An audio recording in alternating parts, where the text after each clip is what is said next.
1000 सैनिकों को भर्ती करेंगे तो देखिए बेनिफिट क्या होगा। हम 1000 सैनिकों को भर्ती करने जा रहे हैं। एक सैनिक पर कितना बेनिफिट है? 10 करोड़ का। तो 1000 पर कितना हो जाएगा? उसमें 10 से गुणा कर दीजिए, 10,000 करोड़। 10,000 करोड़ की बचत आ जाएगी, क्योंकि एक सैनिक पर हमारा बचत हो रहा है 10 करोड़ का। तो 1000 सैनिकों पर बचत कितना हो जाएगा? इसमें 10 से गुणा करेंगे तो 10,000 करोड़ का बचत हो जाएगा हम लोग को। अब इस बचत से 10,000 करोड़ से हम आधुनिक हथियार खरीद सकते हैं, आर्टिलरी खरीद सकते हैं, हेलीकॉप्टर खरीद सकते हैं। आप खुद सोचिए ना, 126 राफेल जहाज़ों की ज़रूरत थी, आ कितना रहा है? केवल 36, यानी 90 जहाज अभी कम आए हैं।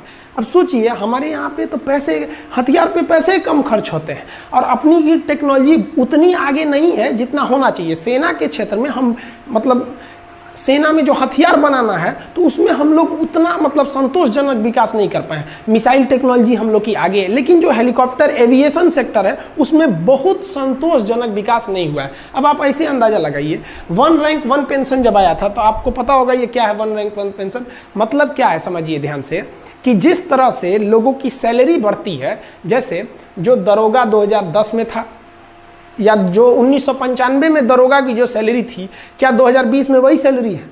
नहीं ना, सैलरी बढ़ रही है। तो 1 रैंक 1 पेंशन में क्या कहना है कि भैया जब सैलरी बढ़ रही है ना तो पेंशन भी बढ़ाइए।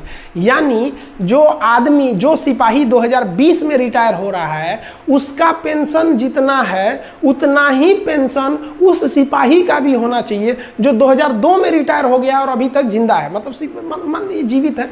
अब आर्मी को तो बहुत यंग एज में ना रिटायर कर दिया जाता है, तो मतलब कहना है कि पेंशन एकदम सेम होना चाहिए। तो इससे पेंशन पे बोझ इतना बढ़ गया है कि आर्मी ना अपने कुल बजट का लगभग 60%, बबुआ 60% लगभग केवल सैलरी और पेंशन में खर्चा हो जाता है।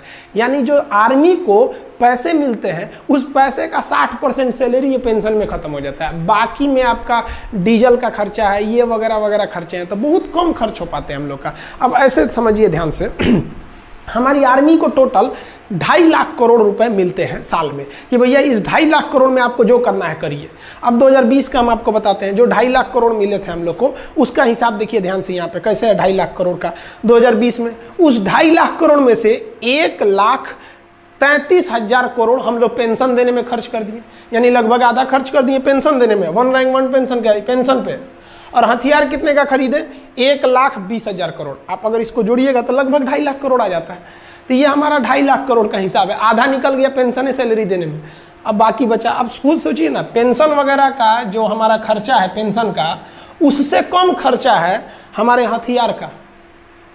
अब कहीं ना कहीं आपको भी ये अजीब लग रहा होगा सुन के कि भैया हम हथियार पे जितना खर्च कर रहे हैं उससे ज़्यादा पेंशन पे खर्च कर रहे हैं।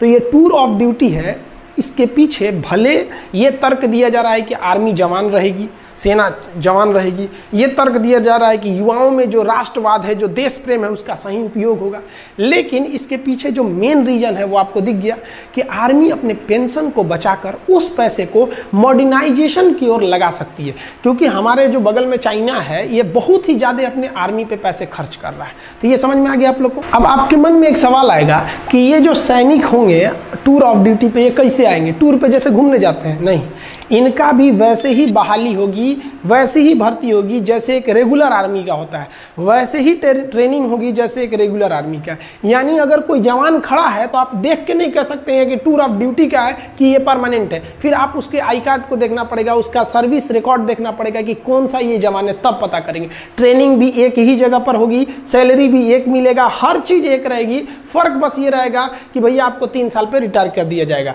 बस, अब और पेंशन नहीं दिया जाएगा।